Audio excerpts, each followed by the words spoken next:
இன்றோட நம்ம பெரிய காணொளிகள், அதாவது தோட்டத்தில் நம்ம செய்கிற வேலைகளை காணொளிகளாக பதிவு பண்ண துவங்கி 4வது நாள். நாளோட துவக்கத்திலேயே நாய்க்குட்டிகளோட காணொலியை நான் பதிவு பண்ணுறது வழக்கம். அவற்றுக்கு சிறியதாக ஒரு சிற்றுண்டி மாதிரி கொடுத்துட்டு நம்ம தோட்டத்துக்குள்ளே அடுத்து தண்ணீர் பாய்ச்ச வேண்டிய வயலுக்கு கேட் வாலெல்லாம் திருப்பி வைக்கணும். ஏன்னா நேற்றைய தினம் வேறு வயலுக்கு போச்சு, அந்த இடத்துக்கு போனதை அடைச்சிட்டு மற்ற, அதாவது அரை ஏக்கராக ஒரு நாளும் நான் தண்ணீர் பாய்ச்சிட்டு வரேன். அதை மாற்றி வைக்கணும். மாற்றிட்டு தான் நம்ம தண்ணீர் பாய்ச்ச வேண்டிய வயலுக்கு தண்ணீர் எடுத்து விடணும்.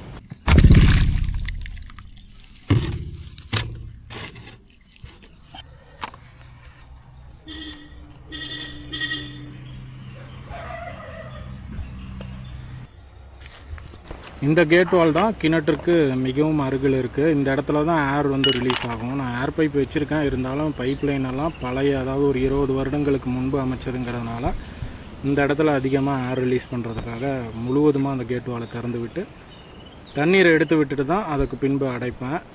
நாய்க்குட்டிகளில் அதுவும் இந்த சின்ன நாய்க்குட்டி நிஜமாக அந்த சிறிய பருவத்தில் விளையாடுறத ஒரு காணொலியாக பதிவு பண்ணி பார்க்கும் பொழுது மிகவும் அழகாக இருந்தது. இப்போ வோல்டேஜ் பார்த்திங்கன்னா 440க்கு 410 கிட்ட, அதாவது காலை நேரம் ஓரளவுக்கு பரவாயில்ல. ஆனால் மதிய நேரத்துலலாம் வோல்டேஜ் ரொம்ப கம்மியாக வருது.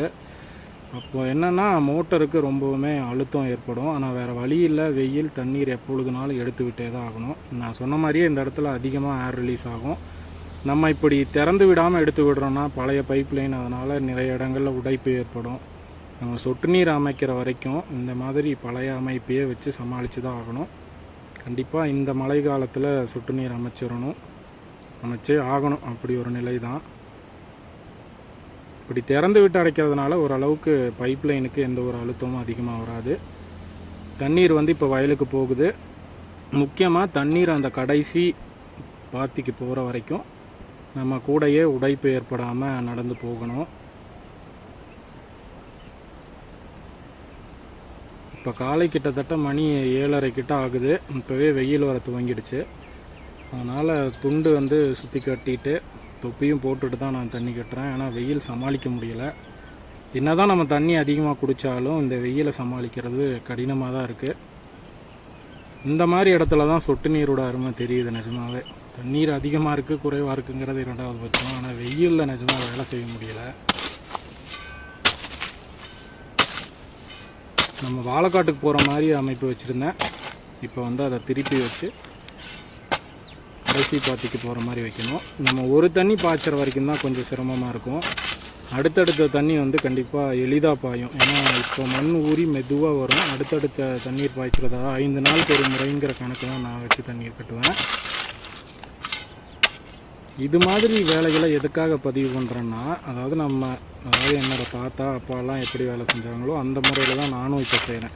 கண்டிப்பாக யாராவது ஒருத்தருக்குனாலும் இந்த காணொலியை பார்க்கும் பொழுது ஒரு தோணல் உண்டாகும், அதாவது உதவியாக இருக்கும் அப்படிங்கிறது தான்.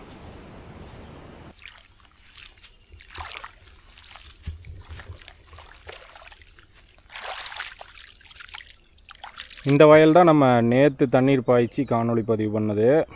நல்ல வேலையாக மழை வரலை. ஏன்னா நம்ம காடு களிமண் கலந்தது அப்படிங்கிறதுனால தண்ணீர் பாய்ச்சி அன்று இரவே மழை வந்தது அப்படின்னா கண்டிப்பாக அந்த ஈரப்பதம் அதிகமாகி முளைப்புத்திறன் குறைவாகும், வேரழுகள்லாம் பிரச்சனை வரும். இந்த தண்ணீரோட அரிப்பால் இதாகிட்டு போயிருக்கு. ஏதோ கண்ணில் படுறத நம்ம உள்ளே அமுத்தி விட்டோம் அப்படின்னா அந்த ஈரத்துக்கே முளைச்சிக்கும். இந்த செரவு ஃபுல்லாகவே கட்டியாச்சு. இன்றைக்கி முடிஞ்ச வரைக்கும் இந்த அரை ஏக்கரை கட்டிடுவேன். அடுத்து 3வதாக அங்கே ஒன்று இருக்குது. மொத்தமாக 1.5 ஏக்கர். நேற்று ஒரு அரை ஏக்கர் பாஞ்சுது. இன்றைக்கி அரை ஏக்கர் கட்டிடுவேன். நாளைக்கு மீதம் உள்ளதை கட்டி ஒரே மாதிரியாக பயிரோட வளர்ச்சிக்கு, அதாவது எப்பொழுதுமே முதல் நீருங்கிறத மெதுவாக தான் பாயும். ஏன்னா எல்லா பக்கம் தண்ணீர் ஊறி மெதுவாக தான் சேரும். ஆனால் ஒரு தண்ணி கட்டிட்டோம் அப்படின்னா அதுக்கு பின்பு மிகவும் எளிமையாக இருக்கும். ஏன்னா தண்ணீரோட ஈரப்பதம் அடியில் இருக்குது அப்படிங்கிறதுனால வேகமாக பாயும். இந்த முதல் தண்ணீருங்கிறது ரொம்பவுமே பொறுமையாக தான் தண்ணி கட்டணும். ஏன்னா 2 புறமும் இருக்கிற அந்த கரைகளெல்லாம் ஊறி தண்ணீர் குடித்து தான் அதுக்கப்புறம் வரும். எப்படியும் ஒரு அரை மணி நேரம் ஆகும். எல்லாம் வர்ற பாதையெல்லாம் தண்ணீர் குடிச்சிட்டு தான் மீதி இங்கே வரும். எப்படியோ ஒரு வழியாக கடைசி பாருக்கு வந்து சேர்ந்துருச்சு. எப்போவுமே கடைசி பார் வந்து இந்த மாதிரி தான் வைப்போம். நேற்று அந்த மாதிரி அமைக்கலன்னு நினைக்கிறேன். மற்ற வயல்களெல்லாம் 4 பார்கள் அதாவது கிடங்குகளாக இருக்கும். கடைசியில் மட்டும் 2 கிடங்கு தான் வைப்போம். காரணம் என்னென்னா, இந்த ஓரப்பகுதி எப்போவுமே ரொம்ப வறண்ட நிலையில் இருக்கும், தண்ணீர் மெதுவாக பாயும், மேடு அதிகமாக இருக்குங்கிற ஒரு கருத்து தான். அதனால தான் எப்போவுமே எளிமையாக பாயணும்னு நம்ம 2 பார்கள் மட்டும் வைப்போம். எப்போவுமே தண்ணீர் வந்து கடைசி பாத்திக்கு வந்துருச்சு அப்படின்னா நம்ம கடந்து போய் தண்ணி எங்கேயாவது உடஞ்சிருக்கான்னு பார்க்கணும்.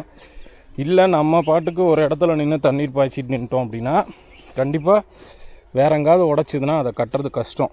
ஏன்னா முதல் உழவு முடிஞ்சோன்னா தண்ணி அதாவது மண் வந்து ரொம்ப இலகுவாக இருக்கும். அப்போ நீங்கள் மண்வெட்டியை வச்சு அந்த உடைப்பை வந்து அடைக்கவே முடியாது. அதனால தான் ஒரு முறை உடைக்கிறதுக்கு முன்னாடியே தண்ணீர் வர பாதையை வந்து சோதிச்சுக்கிறது நல்லது.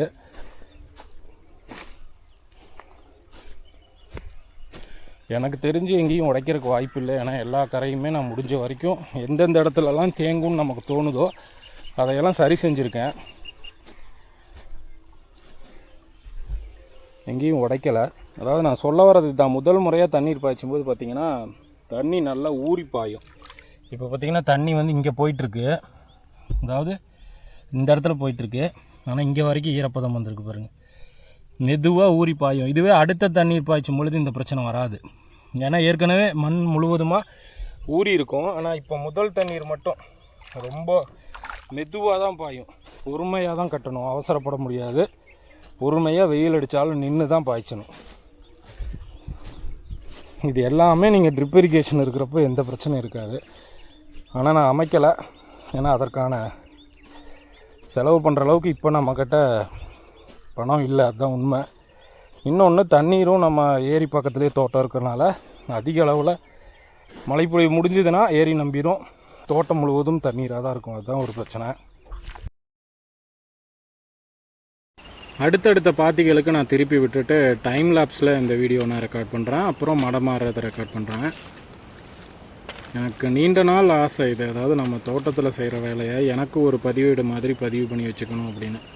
நம்ம இன்றைக்கி என்ன வேலை செஞ்சோம் அப்படிங்கிறத நான் அந்த காணொலி எடுத்து பார்க்குறப்போ எனக்கே நிஜமாகவே உதவியாக இருக்கும். இது ஒரு கணக்கு வைக்கலாம், இவ்வளவு நாள் கணக்கில் பயிர் வளர்ந்துருக்குது, இன்று நம்ம இந்த வேலை செஞ்சோம் அப்படிங்கிறதெல்லாம் நம்ம யூடியூப்லேயே நம்ம எடுத்து பார்த்துக்கலாம் அப்படிங்கிறது தான் என்னோடய இன்னொரு தோணல். என்னென்னா, நம்ம செய்கிற வேலையை பார்க்கும் பொழுது இன்னொருத்தருக்கு உதவியாக இருக்கும் அப்படிங்கிறது தான். நான் அதை திரும்ப திரும்ப சொல்கிறேன்னு நினைக்கிறேன், ஆனால் இதுதான் எனக்கு தோன்றதும் உண்மையும் கூட.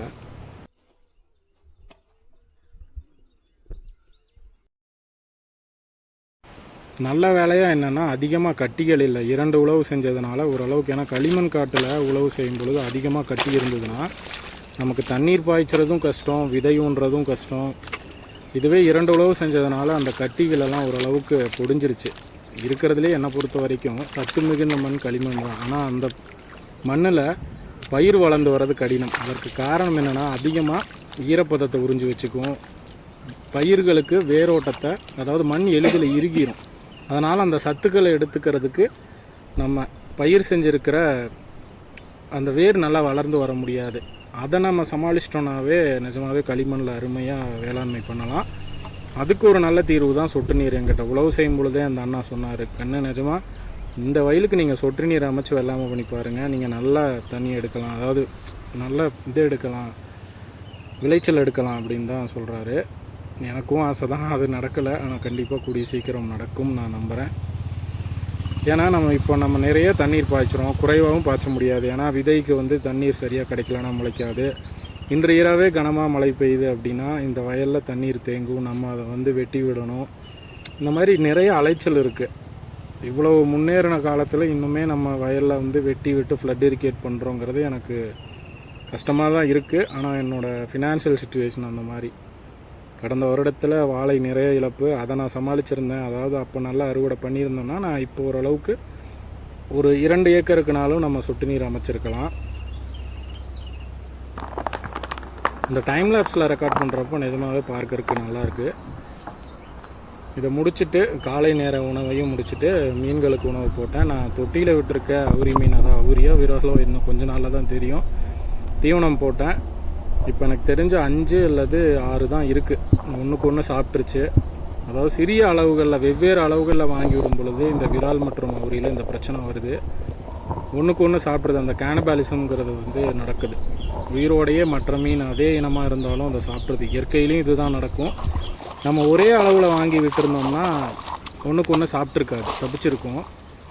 சரி, ஒரு 5 மீன்னாலும் வளரட்டும், அதை தொட்டியிலையோ இல்லை குட்டையிலையோ இல்லை கிணற்றுலையோ வளர்த்து பார்க்கலாம்.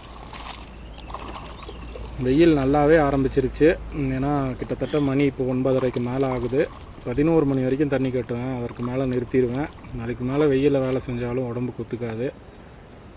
அதுவும் துண்டு, அதாவது உருமாலை கட்டிட்டு கேப் போட்டு அடிக்கடி தண்ணியில் நனைச்சிட்டு பக்கத்துலேயே ஒரு 2 லிட்டர் வாட்டர் பாட்டில் வச்சுட்டு எப்படியோ இந்த வெயிலை சமாளித்து தான் ஆகணும்.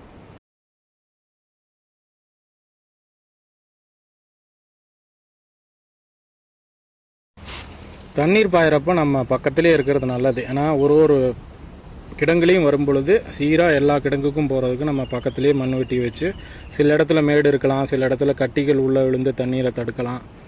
அதையெல்லாம் நம்ம எடுத்து விட்டோம் அப்படின்னா தான் ஏகத்துக்கும் ஒரே மாதிரி சீராக தண்ணீர் வந்து பாயணும். அதே மாதிரி 4 பார்னா 4 பார்லையும் முழுமையாக தண்ணீர் நம்பணும். நம்ம ஒரு பகுதியளவு காலுக்கு போகலைன்னா அங்கே இருக்கிற விதை முளைக்காது. பின்னால் அதுக்கு மறுபடியும் நம்ம பழுது கொட்டை போடணும். இது எல்லாமே பிரச்சனை தான். இது வந்து தொட்டு நீரில் இது வராது. ஏன்னா ஏகத்துக்கும் நீங்கள் திருப்பினீங்கன்னா அந்தந்த இடத்துக்கு சரியாக போயிடும். இந்த வயலில் நம்ம இதற்கு முன் வந்து நெல் விவசாயம் செஞ்சதுனால ஓரளவுக்கு சமப்படுத்தியாச்சு. ஏன்னா வரப்பாக நம்ம தடுத்து இருந்ததுனால இப்போ தண்ணீர் பாய்ச்சறது ஓரளவுக்கு எனக்கு எளிமையாக இருக்குது. இல்லைன்னா அடிக்கின்ற அளவுக்குமா தண்ணீர் வரும். அதாவது மேட்டிலேருந்து குழிக்கு ரொம்ப வேகமாக வரும். அப்போ சரியாக ஈரப்பதம் வந்து மேடான பகுதியில் இருக்கிற பயிருக்கு கிடைக்காது. இப்போ அதையெல்லாம் ஓரளவுக்கு நான் சரி செஞ்சுட்டேன்னு நினைக்கிறேன். ஏன்னா தண்ணீர் கட்டுறதுக்கு ஓரளவுக்கு எளிமையாக இருக்குது. ஒரே மாதிரியாக அனைத்து இடத்துலையும் தண்ணீரை தேக்க முடியுது. அப்போ பயிரோட வளர்ச்சியும் ஒரே மாதிரி இருக்கும். இல்லை அப்படின்னா மேடான இடத்துல ஈரப்பதம் குறைவாக இருக்கும், அந்த பயிருக்கு சரியாக சத்துக்கள் எடுத்துக்க முடியாது. நாளைக்கு தான் மறுபடியும் அங்கே இருக்கிற வயல் வந்து கட்டணும். இப்போ கிட்டத்தட்ட மணி 11 ஆகுது. தண்ணியும் நிறுத்தியாச்சு. வெயில் ரொம்ப அதிகமாக இருக்குது. அதனால் போய் பாப்பாக்கும் சரி எனக்கு வீட்டில் எல்லாத்துக்குமே போய் முலாம்பழம் வாங்கிட்டு வந்தேன். இது கிருணிப்பழம்னு நிறைய இடத்துல சொல்கிறாங்க. நான் சென்னையில் வேலை பார்க்கும்போதெல்லாம் இது கிருணிப்பழம் தான் சொல்லுவாங்க. நம்ம ஊரில் ஈரோடு ஃபுல்லாகவே எனக்கு தெரிஞ்சு முலாம்பழம் தான் சொல்கிறாங்க. இது வந்து சுவை அருமையாக இருக்கும். முக்கியமாக நான் இது விதைக்காக தான் வாங்கினேன். நாட்டு விதையில் எனக்கு கிடைக்க மாட்டேங்குது. தர்பூசணிக்கோட கிடச்சிருச்சு, அதை ஊனிட்டேன். ஆனால் எனக்கு இதனோட விதை வீரிய ரகமாக இருந்தாலும் பரவாயில்ல. ஒரு பழம் வாங்கினோன்னா இது இன்றைக்கி வந்து கிலோ 50 ரூபாய்க்கு விற்கிறாங்க. இது 2 கிலோ வந்தது. இதனோட விதையை முக்கியமாக நான் எடுக்கணுன்னு தான் இதை நான் வாங்கிட்டு வந்தேன். சரி, ஒரு நாள் ஒரு 100 ரூபா செலவு பண்ணுறதுனால தப்பு இல்லை. ஏன்னா உணவுக்காக செலவு பண்ணுறதெல்லாம் நம்ம கண்டிப்பாக கணக்கு பார்க்கக்கூடாதுங்கிறது என்னோடய கருத்து. இந்த விதைகளை கண்டிப்பாக சேமித்து வச்சோம் அப்படின்னா ஏதாவது ஒரு 10லேருந்து 20 விதையை குழிகளில் போட்டு வச்சோம்னா கண்டிப்பாக இன்னொரு 2 மாதத்துக்குள்ளேயே இதிலேருந்து பழங்கள் அறுவடை பண்ணுறதுக்கு முயற்சி செய்யலாம். அதே மாதிரி அந்த சதப்புகளெல்லாம் சிறு சிறு துண்டுகளாக வெட்டி அதை ஜூஸ் போட்டு எடுத்து குடிச்சிட்டோம். ஏன்னா வெயிலுக்கு இளநீ இந்த மாதிரி ஏதாவது ஒரு பழத்தை வச்சு தான் சமாளிக்க வேண்டியதாக இருக்குது. நமக்கு பரவாயில்ல, குழந்தைகளுக்கெல்லாம் இந்த வெயிலை சமாளிக்கிறது, வெயிலுக்கே அனுப்பக்கூடாது. வீட்டுக்குள்ளேயே தான் வச்சு டிவி போட்டோ இல்லை மொபைல் கொடுத்தோ தான் சமாளிக்க வேண்டியதாக இருக்குது. பரவாயில்ல, இப்போ இந்த பழம் போன அதாவது 2 வாரங்களுக்கு முன்பெல்லாம் கிடைக்கல, நான் தேடிகிட்டே இருந்தேன். தர்பூசணி தான் அதிகமாக கிடைக்கிது. இந்த முலாம்பழம் வந்து அதிகமாக கிடைக்கிறதில்ல. கிடைச்சாலும் நல்ல தரத்தில் கிடைக்கிறதில்ல. நல்லா அடிபட்டதாக இருக்குது, அழுகி போனதாக இருக்குது. நம்ம வாங்கிட்டு வந்ததுக்கப்புறம் வீட்டில் திட்டு வாங்க வேண்டியதாக இருக்குது. இவ்வளோ காசு போட்டு வாங்கிட்டு வந்து இப்படி அடிபட்டுருக்குது பாருங்கள் அப்படின்னு. கண்டிப்பாக இதனோட விதையை வந்து நான் இன்னும் 2 மாதத்துக்கு முன்னாடியே வாங்கியிருக்கணும். இல்லைனா இவ்வளோ விலை கொடுத்து வாங்கியிருக்க தேவையில்ல. ஆனால் ஹைப்ரிட் நாற்றுக்களாக தான் கிடைக்கும். அது நீங்கள் 10 நாற்று 20 நாற்றெல்லாம் போய் எங்கேயும் வாங்க முடியாது. நர்சரிக்கு போனோம்னா அதுக்குன்னு ஒரு 500 கம்மியாக கொடுக்க மாட்டாங்க. பார்க்கலாம், இந்த விதையை நல்லா கழுவி வெயிலில் உலர்த்தி எடுத்து வைக்கிறேன். இது முளைக்குதானும் அன்றைய நாள் காணொலியில் நீங்களும் பார்க்கலாம். நீங்கள் தொடர்ச்சியாக பார்க்குறீங்க அப்படின்னா நம்மளோட ஒரு செயல்பாடுகளும் காணொலியில் பதிவாகும். அது மூலமாக உங்களுக்கும் சில விஷயங்களை தெரிஞ்சுக்கலாம் அப்படிங்கிறது தான். எல்லா வேலையும் முடிச்சுட்டு நான் இப்போ ஒரு 3 மணிலேருந்து 4 மணி இருக்கும் இந்த காணொலியை பதிவு பண்ணும் பொழுது மீன்களுக்கு உணவளித்து பதிவு பண்ணினேன். எனக்கு ஒரு பழக்கமாகவே ஆகிடுச்சு. தினமுமே கிணற்றுக்குள்ளே இறங்கி மீன்களோட காணொலியை பதிவு பண்ணுறது. அதுவும் இப்போ பெரிய காணொலிகள் பதிவு பண்ணும் பொழுது முழுவதுமாக தோட்டத்து வேலையை மட்டும் பதிவு பண்ணிகிட்டே இருந்தோம்னா அது ஒரு சலிப்பை உண்டாக்கும். ஏன்னா ஒரே மாதிரியான காணொலிகளாக இருக்கும். அப்படிங்கிறதுனால தான் நான் கலவையாக மீன்களுக்கு உணவளிக்கிறதையும் நான் உள்ளே சேர்க்குறேன். ஏன்னா மீன்களோட காணொலி பார்க்கறதுக்காகவே நம்ம சேனலை நிறைய பேர் பார்க்குறாங்க. நிஜமாகவே இந்த ஃபிலமன் பாஸ் மீன்களை நான் கிணற்றுல விட்டதுக்கு சந்தோஷப்படுறேன். ஏன்னா முதல்ல வெறும் திலேப்பி மீன்கள் தான் இருக்கும். அந்த காணொலியை நான் பதிவு பண்ணும் பொழுதெல்லாம் நிறையா பேர் சொல்லுவாங்க, எதுக்கு இந்த மீனை கிணற்றுல விட்டு இது பண்ணுறீங்கன்னா. ஆனால் வேறு வழி இல்லை. கிணற்றில் ஆற்று மீன்கள் அதிகமாக இனப்பெருக்கம் செய்யாது. ஆனால் நல்ல வேளையாக அந்த ஃபிலமன் பாஸ் மீன்கள் நிறைய பெருகிருச்சு இப்போ கிணற்றில். அதனால் இனி உணவுக்கு வரும் நாட்களில் இந்த திலேப்பி மீன்களை பிடிச்சி பயன்படுத்திக்கலாம். ஏன்னா அவ்வளோ மோசமான மீன்லாம் கிடையாது. விலை கம்மியாக கிடைக்கிது, முள் அதிகமாக இருக்குது, வேறு ஏதாவது ஆப்பிரிக்கா கண்டத்திலும் கிடச்சிது அப்படிங்கிறதுக்காக ஒதுக்க முடியாது. நம்மளே இவ்வளோ நாளாக உணவு கொடுத்து வளர்த்தது தான். அதனால் கண்டிப்பாக நம்ம வீட்டு தேவைக்கு உணவுக்கு தாராளமாக பயன்படுத்தலாம். முக்கியமாக அந்த சாப்பாட்டு பருக்கைகளுக்கு இந்த மீன்கள் அவ்வளவு வேகமாக வந்து எடுக்கும். அதே மாதிரி தான் தவிடும். இதே மாதிரி இறுதியாக பழங்களை வந்து பெரிய மீன்களுக்கு போடுறது வழக்கம். இந்த பெரிய மீன் வந்து அவ்வளோ நல்லா பழகிடுச்சு. இந்த கரிமீன்களும் அப்படி தான் அருமையாக வளர்ந்துருக்குது. இப்போ குஞ்சு பறிக்க தான் தெரியல, ஏன்னா 3 கரிமீன் இருக்குது. அதில் எது ஆண் மீன் எது பெண் மீன் தெரில. ஆனால் இப்போ குஞ்சு பறித்தாலும் நம்மளால் அதை பிடிக்கவும் முடியாது, அது வளராது. ஏன்னா அவ்ரி மீன் கிணற்றில் இருக்குது, அதை சாப்பிட்ரும். அதை நான் திலேப்பி மீன்கள் அதற்காக தான் அந்த கிணற்றில் விட்டதே. அவ்ரி மீன்களுக்கு ஒரு உயிர் அமைட்டுன்னு பார்த்தீங்கன்னா அப்படியே வந்து அந்த பெரிய கெளுத்தி மீன் எடுத்துகிட்டு போயிடுச்சு. இதே சிறு துண்டாக போட்டிருந்தோம்னா இந்த சின்ன மீன்களை அதை சாப்பிட்டு முடிச்சிருக்கும். கண்டிப்பாக இவ்வளவு தூரம் காணொளி பார்த்துருக்கீங்க அப்படின்னா உங்களோட பொறுமைக்கு என்னோட நன்றி. இதே மாதிரி தொடர்ச்சியாக நிறையா காணொளிகள் நான் பதிவு பண்ணுறேன். அதாவது தினமுமே இடையில சிறிய காணொளிகளையும் பதிவு பண்ணுறேன். இந்த வாழைப்பழ தோலையும் கூட அந்த பெரிய மீன் நல்லா சாப்பிட்டுச்சு. அதை சாப்பிட முயற்சி செஞ்சிச்சுன்னு சொல்லணும்.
இன்றோட நாளோட முடிவில் சின்ன வாழைத்தாரெல்லாம் உள்ளூர் வியாபாரி வந்து வெட்டிட்டு போனார். ஒரு தாரும் 100 ரூபா 150 ரூபான்னு நிறத்தை பொறுத்து விற்பனை செஞ்சேன்.